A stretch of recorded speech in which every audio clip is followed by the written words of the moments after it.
अच्छा भाभी, मैं जा रही हूँ ससुराल। 1 मिनट रुको दीदी, मैं भी आई। लो दीदी, ये आपकी साड़ी और 2000 रुपए। आप अपनी पसंद से एक सूट ले लेना। ठीक है भाभी, अब मैं चलती हूँ। अंजलि, क्या दिया तेरी भाभी ने तुझे विदा में? क्या देंगी मम्मी वो? वही हमेशा की तरह एक सड़ी सी साड़ी और 200 रुपए। अरे मुझे पता था, इसकी तो नियत ही खराब है। ये ले तू 5000 रुपए, अपनी पसंद के कपड़े ले लेना। पापा, मैं जा रही हूँ ससुराल।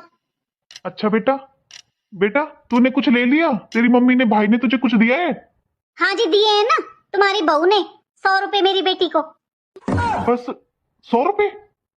और मेरे पास कुछ होता है क्या जो मैं दे दूंगी अपनी बेटी को? जो पूछ रहे हो मम्मी ने कुछ दिया है क्या?